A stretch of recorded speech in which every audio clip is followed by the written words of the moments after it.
Chapter 15. The headlights burned into his eyes until all he could see was a shadowless glare of white.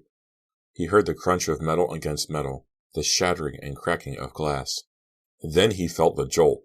The impact threw him hard against the side of the car. The white glare became black, then flared white again. A stab of pain crossed the side of his head. He cried out. For some reason, there was a second jolt, a second slam against the hard car side, a second stab of pain. He heard the steady whir of a tire spinning in the air. He heard glass, pieces of glass hitting the road, cracking. He heard quiet sobs. The side of his head felt wet, warm wetness. Blood? He opened his eyes. The headlights were still in his eyes. Would he ever see again? Would he have the blinding whiteness in his eyes forever? He tried to speak, but he could only gasp. His throat felt tight and clogged. He coughed. He tried to cough his throat clear. Hey! He could speak. The pain in his side spread around his body. His head throbbed. He reached a hand up. It was blood. His head was bleeding. Shadows emerged. He began to see. He tried to lean forward. The pain was too intense. The shadows darkened. The night reappeared. He could see again. He could see that the car was tilted. Lights from the other car, the car they had collided with, threw a steady white light onto the front seat. He looked over at the girl. She was leaning forward at a funny angle. He gasped. He choked. Her head had gone through the windshield. He called her name. Amanda! He pulled her arm. He pulled her head back into the car. Her wide eyes stared back at him sightlessly. Her mouth fell open. She was dead. No! No! No! Amanda was dead. Donald. What about Donald? Donald? He called to him. What? He leaned past the dead girl and saw his brother. Donald shook his head. He was alive. His window, the window on the right side of the car, was open. Donald stuck his head out the window, gasping for air, sucking in the cool night air. Donald was alive. Donald, Carrie said, blood dripping down his head onto his neck. Yeah, I'm here. Amanda, Carrie started to say. Donald didn't know yet. Donald didn't know that his girlfriend was dead. Only Carrie knew. Only Carrie. Carrie pushed at the wheel in front of him. Amanda, Donald said. She's dead, Carrie told him. He heard the whir of the spinning tire. No, Donald said. She's dead, Carrie said, through his throbbing pain, through the white glare that curtained his eyes again, through the blood, through the nausea that was rising from his stomach. She's dead, and it's all my fault. Whoa, that was a close one, Mandy said. She had pulled over and stopped by the side of the road. I don't know what happened. I guess my hands just slipped on the wheel. Carrie waited for his heart to stop pounding, waited for the white glare to fade from his eyes. He was sweating, he realized, a cold, wet sweat. His clothing felt drenched. Lucky that guy swerved in time. We would have bought it, Mandy said, shaking her head. Are you okay? Carrie didn't answer her. He had seen it all. He had seen it in the glare of the oncoming headlights. His memory had come back. That night, that dreadful night of horror had come back. Carrie, what's the matter? Are you okay? Mandy's voice was far, far away. It was a year ago. Amanda, Donald, and he were riding in the hills. He saw it all. He remembered it. He knew it. They crashed, collided head-on with a big Buick. The Buick had overturned. He remembered the sound of its tires whirring in the air. Donald was okay, just stunned. He had been cut, but not badly. He had a concussion. And Amanda was dead. Oh my God, no! Carrie screamed at the top of his lungs. Mandy shrieked, reached forward, grabbed him by the shoulders. Carrie? What? What? We're okay. We're okay. We didn't crash, she cried. Amanda was dead. He saw it now. He saw it so clearly. He saw it all. He heard it. He smelled it. Smelled the blood, the burning rubber, smelled the horror. Amanda was dead, and it was all his fault. He saw it so clearly his side ached and his head throbbed, and he felt it all over again. It was his fault. It was all his fault, because he was the driver. He slowly became aware that Mandy was shaking him by the shoulders. She can shake me, but she can't shake away the memories, he thought. Carrie, come on. It's okay, Carrie. Please. It's okay. Stop. You're scaring me. Mandy, you can stop. Stop shaking me. He pulled himself up in the smooth leather seat. He looked around. The moon reappeared above them, pale and full, reassuring somehow. There was no one around. The other driver had yelled something out his window, shook his fist at Mandy, and had roared away. Carrie? You scared me, Mandy said, sounding cross. We only had a close call, you know. You don't have to go into shock. Sorry, he muttered. How could he explain to her what had just happened? How could he tell her that an entire section of his life, a terrifying, heartbreaking section that had been missing for more than a year, had just come back to him? He couldn't. No way. Mandy, someday, he said. He tried not to sound too dramatic. Someday I'll tell you what just happened to me. It's a long, long story, and not a happy one. But now, I think we better skip the point. I'm not going to be very good company. I think we better call it a night. You want me to take you home? She pouted again, but her eyes, those clear blue eyes, were filled with sympathy. She seems to understand. Okay, she said softly, patting his hand. I'm really a very good driver. I don't understand. I really can't explain now. It wasn't that. He suddenly felt weary, too weary to talk. He rested his head in his hands. They drove back through town. They didn't say much. The car hummed quietly. Trees bent and rustled in a strong autumn wind. He looked up. To his surprise, she had turned back onto Sycamore Street. Hey, Mandy? They were driving slowly past Amanda's house. He remembered the house clearly now, remembered Amanda's parents, remembered hanging out in the basement rec room with Amanda and Donald, remembered everything, a flood of memories that took place inside this house. What are we doing on Sycamore? Was she doing this to him deliberately? It wasn't possible, was it? I don't know. This is always the way I go. What street should I take? She seemed totally innocent. Carrie felt terribly guilty for suspecting her. Guilty. He had a year of feeling guilty to catch up on. He had been the driver. He had killed Amanda. He had killed Donald's girlfriend. No wonder he had wiped the memory from his mind, shut it away for an entire year. No wonder Donald was coming to get him now. Be careful. I'm coming. You should take Edgemont. It's faster, he snapped at Mandy. She looked startled. Sorry. I didn't realize you were in such a big hurry to be rid of me. She stared straight ahead, not looking at him. That's not what I meant. They rode the rest of the way without speaking. Every few minutes he lifted his head from his hands and looked over at her. She looked so pretty. It was nice to have one pretty thing, one nice thing happening in his life. But what was that expression on her face? Why was she driving with that smile, that pleased smile? What was she so pleased about? Chapter 16. He went right up to his room and tried to get to sleep, but he was wide awake. He stared at the shifting shadows of tree branches cast by the moon onto his low ceiling, shadows that beckoned, shadows that disturbed the night's stillness and made Carrie feel as if he were moving beneath them, moving through the year he had misplaced. He remembered the night clearly now, also a breezy night of shifting shadows. He remembered the three of them hanging out in Amanda's rec room, Donald lying on the billiards table while Carrie and Amanda had to shoot around him. Amanda's mom brought them tall glasses of iced tea. No, lemonade. It was bitter, terribly bitter, but they drank it anyway, making hilarious faces, trying to outgross each other. No, wait.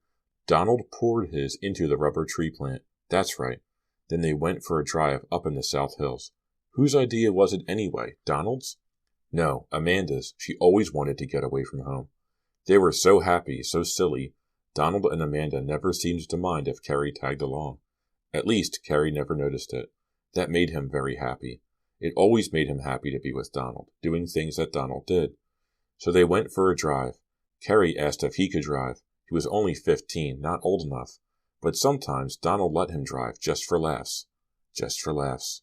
Donald pulled over. Amanda protested. He teased her. He got out of the car, walked across the hood, doing a balancing act like he was on a high wire.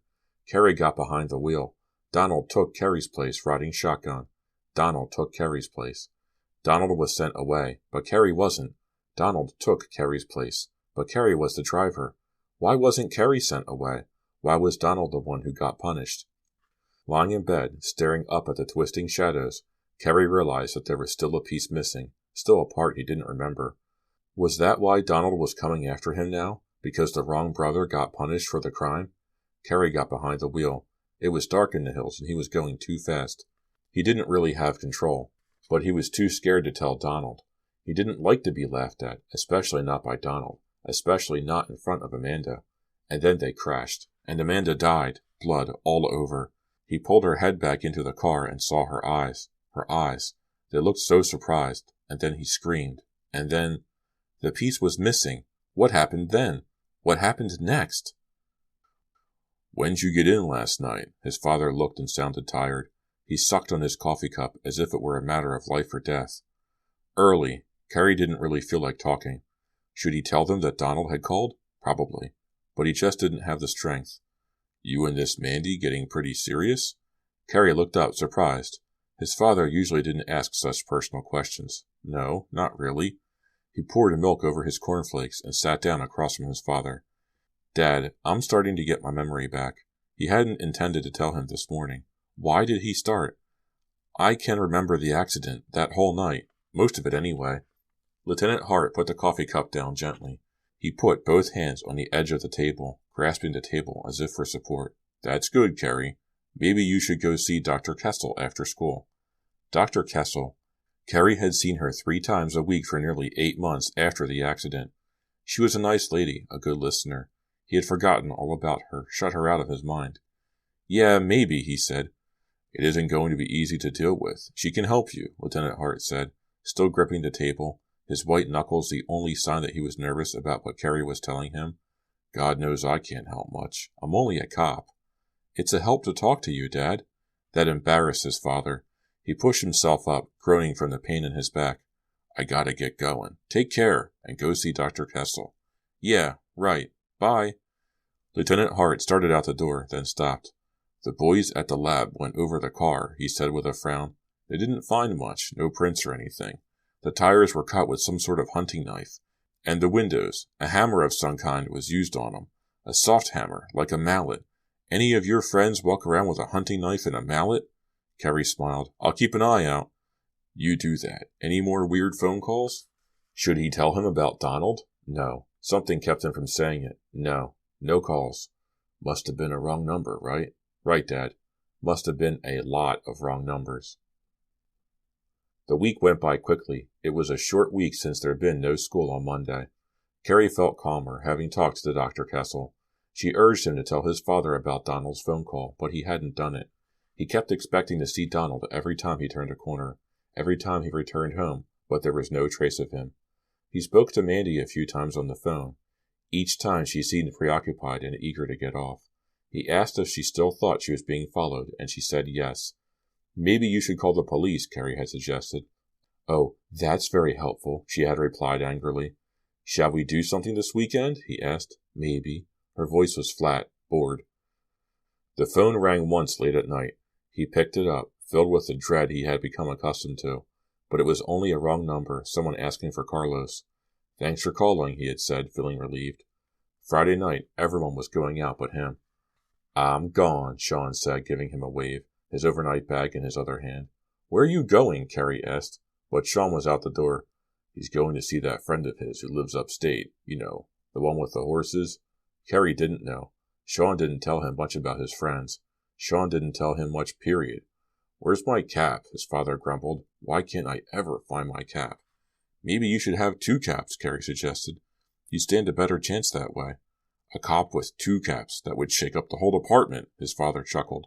It would be a major advance in police science.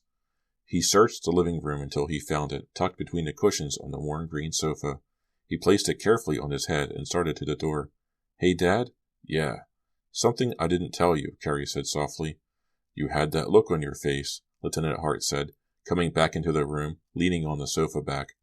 Donald called a few days ago. Lieutenant Hart didn't look surprised, didn't change his blank expression. I thought he might. What'd he say? I didn't give him a chance, Carrie admitted, embarrassed. I got so nervous I accidentally hung up on him. And he didn't call back?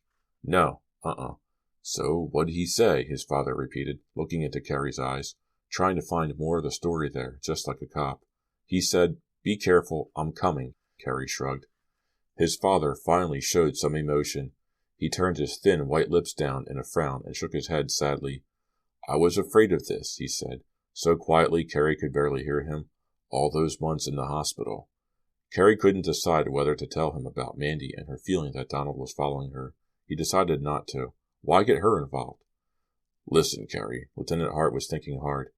I really don't want to leave you alone here tonight. Why, Dad? You don't think that Donald wants to hurt me, do you? Carrie said, finding it hard to even say those unthinkable words. His own brother? I don't know. I really don't, Lieutenant Hart said, fiddling with the brim of his cap.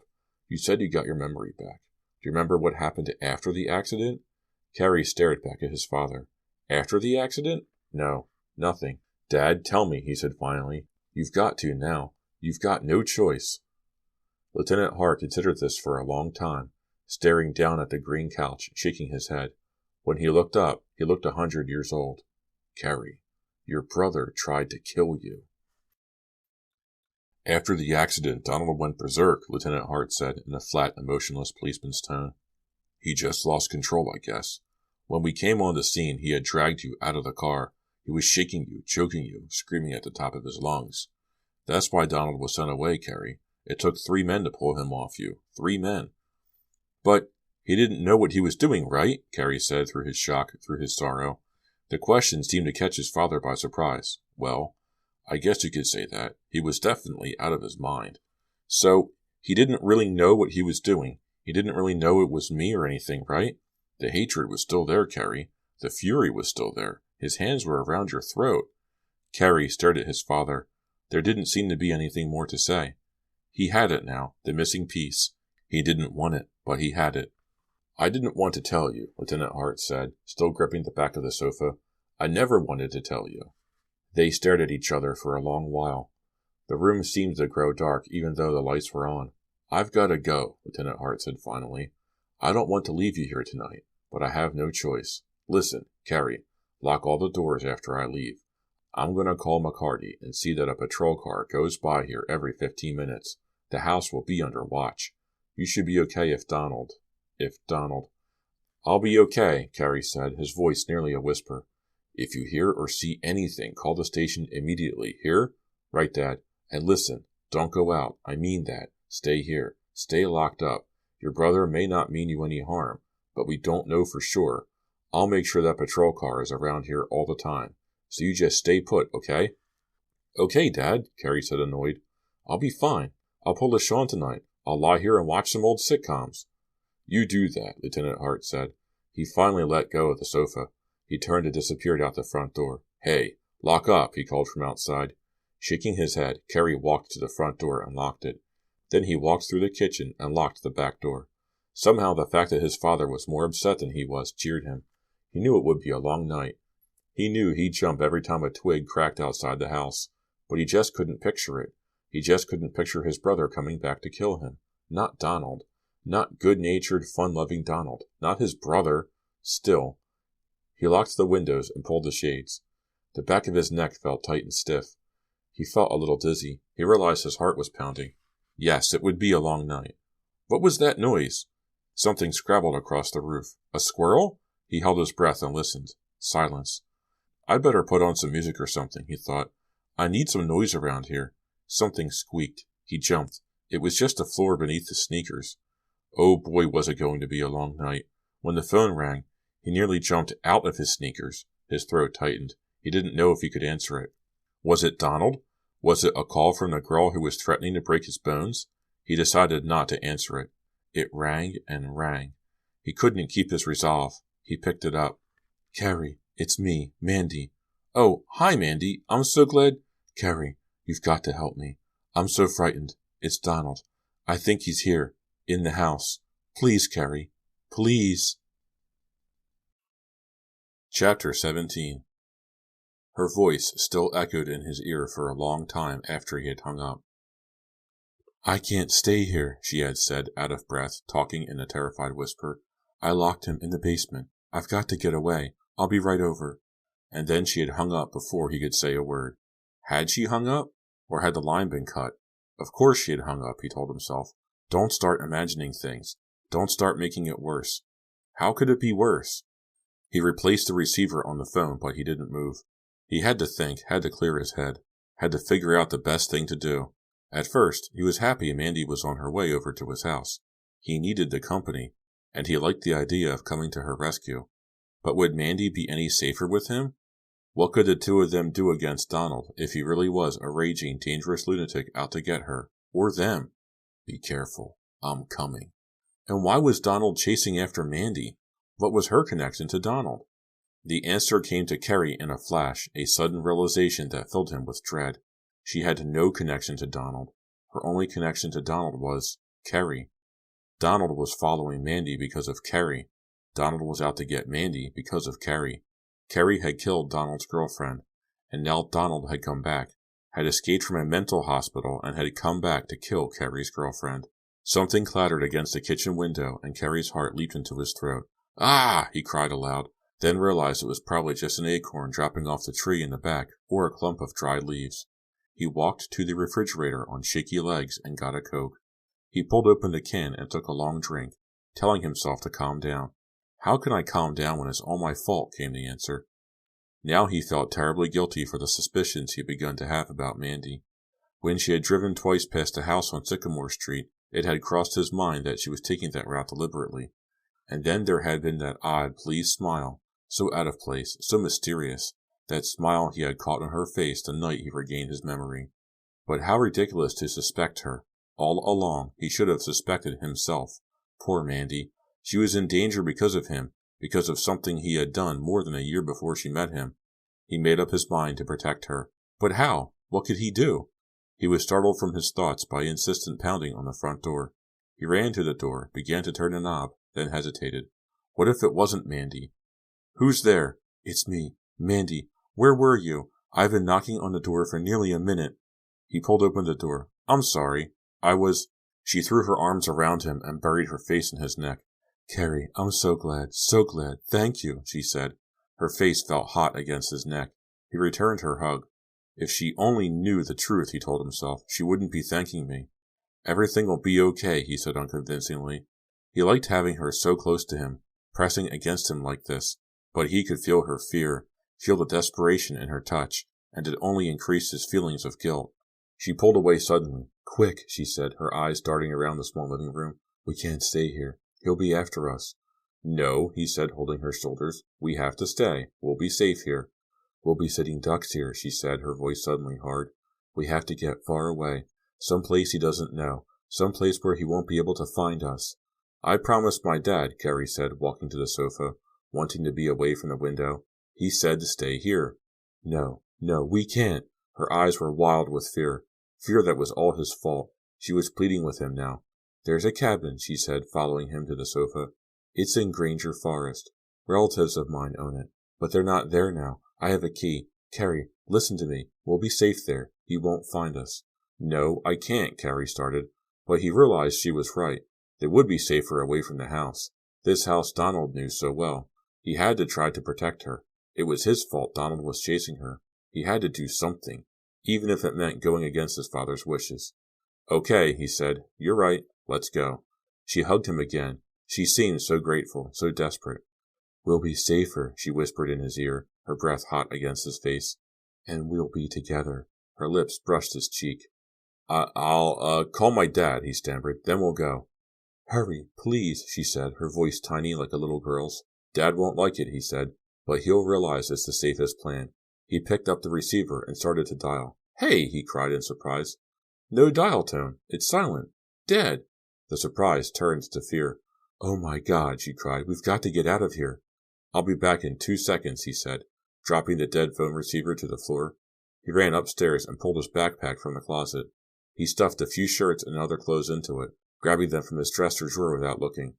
Then he came running down the steps. "Okay, let's make tracks." "You sound like a bad movie," she said. "I wish it was a movie," he muttered as they stepped outside. The night was colder than he had thought. His breath steamed, and he shivered from the surprise chill. Mandy opened the trunk to the Firebird. "Throw your pack in here," she said, her eyes surveying the trees warily. She was shivering, too. The trunk was filled with camping gear, a canvas tent, fishing rods, a tackle box, an overnight bag, and a long wooden mallet. Carrie felt a sinking feeling in his stomach. "Mandy," he called. She was already climbing into the driver's seat. "What? Hurry, will you?" "Mandy, this mallet. What's it for?" "What?" Frowning, she came running to the back of the car. "What's the problem?" "What's this mallet for?" "I didn't put it there. It's my dad's. You know, for pounding in tent pegs. Come on, Carrie. What's the matter with you? Let's go." Again the guilty feelings. Why was he so suspicious? How could he suspect this poor, frightened girl? Shaking his head, he climbed in beside her. She started the car and floored it, and they sped off down the hill. Maybe we'll use the mallet, she said suddenly, eyes on the curving road. We'll pitch a tent in the woods. That'll be romantic. And the cold, he said, still shivering. I'll keep you warm, she whispered, squeezing his hand and giving him a sexy smile. She wore an oversized gray sweatshirt over jeans. He realized it was the first time he had seen her dressed like a normal person. He smiled back. She looked terrific. He was beginning to warm up to the idea of being out in the woods in a cabin alone with her. The highway became a road. The road became a gravel path. The gravel gave way to dirt. It's right up there, hidden behind the tall pine trees, she said, her bright headlights cutting through the dark, frosty air, illuminating a thick tangle of pines and oaks and white-barked cedars that seemed to jump out at the car. The cold wind howled. Tree branches bent and shuddered. Fat, brown leaves blew up against the windshield as they made their way slowly up the twisting dirt road toward the hidden cabin. Are you sure you know where you're going? Carrie asked. No, she said. She smiled. Does it really matter? She seemed less nervous out here, surrounded by the shifting, blowing darkness. She smiled easily again, and her voice had regained its purr. Carrie, you look so cold. I didn't realize. I should have brought my... We'll get a roaring fire going in the fireplace. We'll be cozy and warm before you know it. She dropped a hand to his thigh and let it rest there for a while. I'll make you glad you rescued me, she said softly, her eyes on the narrow, twisting path ahead. Carrie smiled. This may turn out to be a memorable weekend, he told himself. Suddenly, she stopped the car. We're here. She climbed out of the car and walked up to the cabin door. He stood at the car and watched her struggle with the key. Finally, she managed to get the door open. She disappeared inside, and a few seconds later, a bright lamp went on outside the cabin door, and a few lights inside came to life. The cabin was surrounded by tall weeds and high, overgrown grass that was more than knee-high. It appeared no one had tended to it in quite a long while. In the light, Carrie could see that it was pretty large. 2 or 3 bedrooms, probably, built of logs and wide slats of pine, weathered and very run-down looking. One of the side windows was cracked and had been covered with a sheet.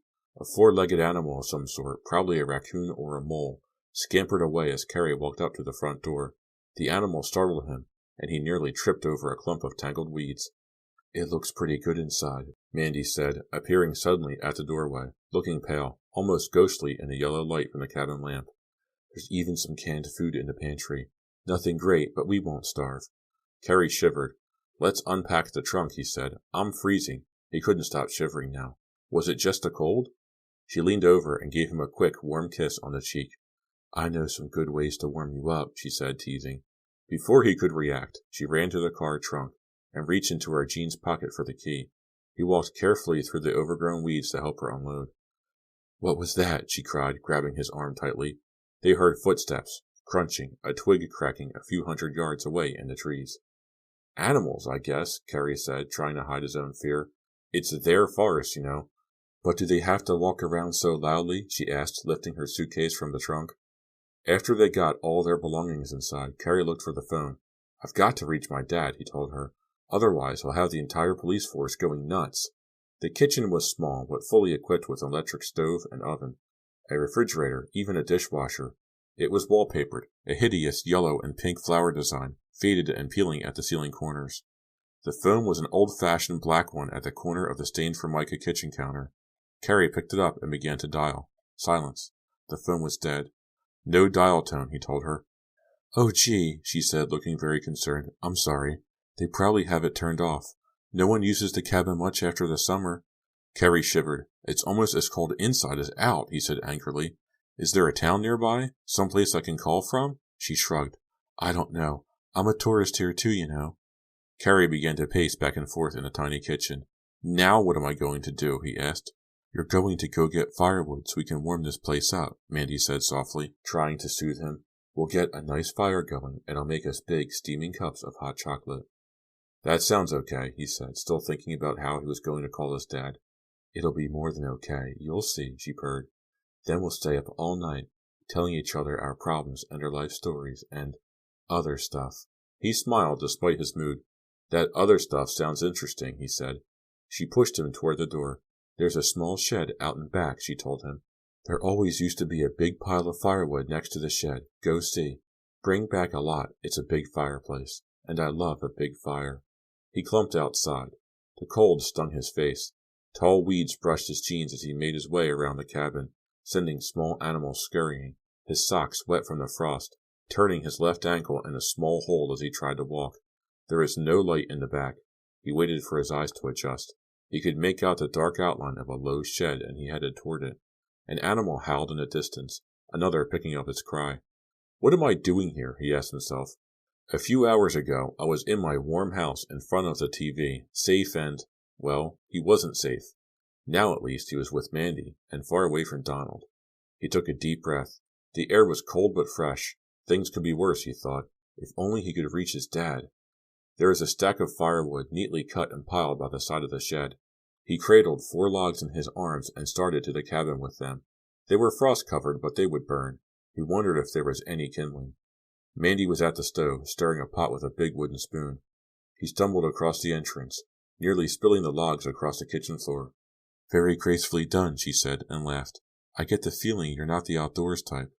Oh, I go outdoors all the time, Carrie said, brightening a little at her good humor. Whenever I'm not indoors, I'm usually outdoors. Go put the logs in the fireplace, she said in a mock scolding tone. If that's the level of conversation we're going to have, it's going to be a long night. She laughed again. You certainly got in a good mood, he said. The remark seemed to startle her. Oh, well, I guess it's being with you. She turned back to her stirring. The other room was used as a living and a dining room. The wide fireplace, which had been swept clean and didn't appear to have been used recently, took up most of the far wall. A small dining room table of painted oak stood in front of the fire, with 4 wooden chairs around it. A couch with 1 torn cushion stood against one wall. A moose head with only 1 antler was hung at a tilt above the couch. Not the most luxurious, Carrie told himself. If there's no kindling, I can always use the dining room chairs, or the moose head. But he found a basket of sticks to the right of the fireplace, and he set to work building the fire. A few moments later, he stepped back proudly. A few of the sticks had caught fire. The fireplace soon began to crackle and glow. The logs sizzled, then smoked. Then finally, low flames began to nip and flare around the edges. Not exactly a roaring blaze, Mandy said, smiling, setting down 2 large gray mugs on the small dining room table in front of the fire. Give it time, Carrie said. In a few minutes, I promise, this place will be a raging inferno. Again, Mandy seemed startled by his remark. She gave him a curious look, then quickly tried to cover it with a smile. Sit down, she said, pointing to his mug, which she had placed across from her on the table. Drink this. It will warm you. Smells great, Carrie said, sitting down. The chair was hard and cold. He looked to the fire. Not bad. It's getting there, he said. It'll warm the entire room, she said, once it gets going. She sipped her hot chocolate. Nice and hot. Carrie sipped his. It burned his tongue, but he didn't mind. He just wanted to get warm. Good, he said. They looked at each other across the table. He suddenly felt very shy. I don't believe it, he thought to himself. I'm going to spend the night with this girl. He took another hot gulp of the chocolatey drink. It's going to be a very nice fire, Mandy said, staring at the flickering orange and yellow flames. Something popped, shooting bright red sparks across the fireplace screen. This is just how I imagined it. Carrie took a long drink of hot chocolate. He was beginning to feel warmer. Imagine what? He said quietly, becoming hypnotized by the flickering flames and their darting shadows. What? You said this is exactly how you imagined it. I did? She seemed embarrassed. Yes, you did, Carrie insisted. I don't really know what I meant. Fires always make me a bit dreamy, she said, reaching across the table and taking his hand. It's such a shame, Carrie. She was really confusing him now. What was a shame? Are you feeling okay? He asked. Sure, she said, still holding his hand. Now that you're here with me, everything's going to be fine. Are you okay? Yeah, I guess, he said. His back itched. He suddenly felt too warm. That fire gives off a lot of heat, doesn't it? He said, pulling off his sweater and tossing it onto the couch. He took another long sip of the hot chocolate. I told you I'd get you nice and warm, she said softly. Good hot chocolate, he said, thinking about her hand, which still held onto his. It's an old family recipe, she said, right from an envelope. You haven't told me much about your family, Carrie said, and he tried to cover a yawn with his hand. You don't want to hear about my family. You're yawning already, she teased, squeezing his hand. No, really, I do. He yawned again. I suddenly feel so sleepy. I'm sorry. I guess it's the change from being so cold to being so warm. Are you hot too? She laughed. Am I hot? Don't be crude. I thought you wanted to hear about my family. His head felt heavy. It was hard to keep his eyes open. He looked into the fire, so warm, so silent, so peaceful. You look so sleepy, poor baby, Mandy said. She leaned across the table, lowered her head, and kissed the back of his hand.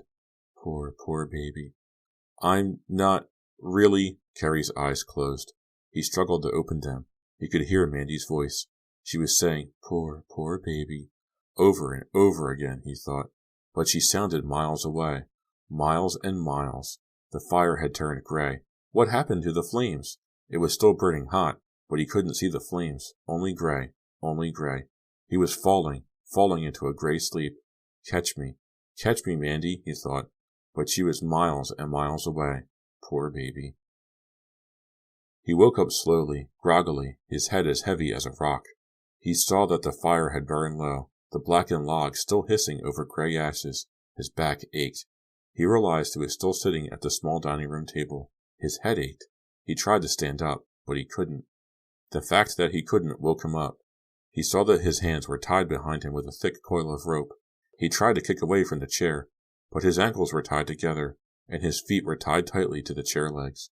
Poor baby, Mandy said, standing across the table. Her dark purple lips were spread wide across her pale face in a grin. Her pale blue eyes, normally so flat and unrevealing of any emotion, sparkled with life. Poor baby, she said. You're awake.